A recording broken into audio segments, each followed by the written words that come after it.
one of the very important discussions that branch out from the discussion on the justice of Allah subhanahu wa ta'ala, free will, predestination, qada and qadar, is the concept of Bada. The concept of Bada is a very important concept in Shia theology. And it is actually a concept that other schools of thought, not only have they misunderstood, but they've attacked us severely because of it. You will find other scholars from other schools of thought, when they examine the issue of Bada, they attack the Shia as being heretics, as not truly believing in the knowledge of God, God forbid, ascribing ignorance to Allah subhanahu wa ta'ala, because of their misunderstanding of what Bada is. So it's a very important discussion for us to examine, to see why is there so much emphasis in our hadiths on Bada, and what does it really mean? What are we discussing when we discuss the issue of Bada? Now, Bada, we can loosely translate it as a change in divine will. There is no accurate English term to capture the meaning of Bada, but the closest translation, or one of the closest translations we can use, is a change in divine will. However, let's look at the linguistic meaning first before we examine what does it mean in our hadiths. The linguistic meaning of Bada in Arabic is for something to become apparent to us, known to us, after it being hidden and not apparent. So whenever something is hidden from you, you're not aware of it, you're not informed of it, and then it is revealed to you, you discover it, we call that in Arabic linguistically Bada. Now obviously this linguistic meaning is not applicable to Allah subhanahu wa ta'ala, because Allah subhanahu wa ta'ala knows everything. There's nothing hidden from Him. There is no scenario in which God did not know, then He discovered something. So this meaning of Bada, obviously the Shia do not subscribe to. No Shia scholar in the history of Shia theology has ever believed in this meaning of Bada. No one believes in this meaning of Bada, because we believe in the absolute knowledge of God, and that Allah subhanahu wa ta'ala knows everything. In fact, there's a hadith from Imam Sadiq alayhi salam, just to make this clear for the record, just so nobody accuses us of believing in this meaning of Bada. The Imam alayhi salam says, "Man za'ama anna Allah azza wa jal yabdu fi shay'in." The one who claims that Allah subhanahu wa ta'ala, something becomes apparent to him, lam ya'lamhu ams, something God did not know before, fabra'u minh. The Imam says, condemn him. Condemn the one who claims that God did not know something before, yesterday, and today God discovered something.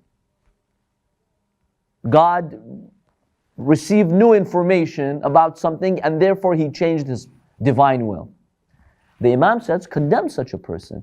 So this is not something that the Shias believe in. But when you see other schools of thought talking about Bada in Shia theology, that's their understanding of it. They accuse us of claiming that God forbid, did not know, and then He knew.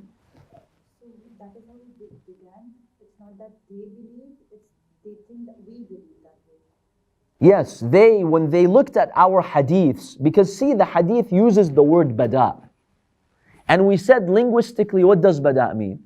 For something to become apparent after it was not apparent, it was hidden. So they've taken the linguistic meaning of Bada in these hadiths, and they've misunderstood what Bada is. Yes, the hadith does use the word Bada, but it has a different meaning. We'll examine what that different meaning is. So this meaning, which is blasphemous, we don't believe in it, Imam Sadiq alayhi salam condemns it, is not something any Shia scholar believes in. This does not exist in Shia theology. The problem is, other schools of thought, they think that this is what we believe in. Or they accuse us. They're not objective. If you objectively examine what Bada is, it's very clear that that's not what we say. But some, they don't care what we really believe in or not. They just find the hadith in the book of Kafi, oh, Shias believe in Bada, kafirs, heretics, and they denounce us. So what is the accusation? The accusation is that the linguistic meaning of Bada is for something to become apparent, known, after it was unknown. So they think, or they accuse us of claiming that God did not know something, then He discovered something, so He changed His will. That's blasphemous. We don't believe in it. Imam Sadiq alayhi salam condemns it actually.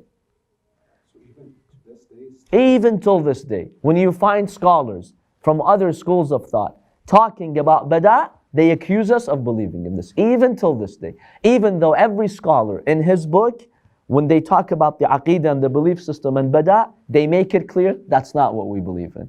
But they insist, no, you say Bada and that's what Bada means. They take the linguistic, literal meaning of Bada. So yes, the hadith does use the word Bada, but it has meanings. Just like the Quran says God has a hand. Yadullah. Okay, does that mean God literally has a hand? No, it's a symbol. It means something else. Same with Bada. You have to see how the hadith is describing Bada. So this is a very important discussion in our Shia theology. So how do we understand what Bada means? To understand what Bada means, in Shia theology, we are of the belief that we have many verses and hadiths that clearly indicate human beings have the opportunity to change their destiny. The destiny has not written in stone for you. You're doomed, predestined, no free will, you're stuck. No. You have a role in determining what your destiny is, in changing your destiny, from the better to the worse, from the worse to the better. You have a role in changing your destiny. A lot of that comes from good deeds, such as, for instance, paying charity. It can change many aspects of your destiny. Maintaining ties with your family members. Being dutiful to your parents. Birr al-walidain, for instance. Many hadiths state that can actually change your fate. It can change your destiny. Istighfar, asking Allah for forgiveness, that changes the destiny. Being thankful to Allah subhanahu wa ta'ala, that changes the destiny.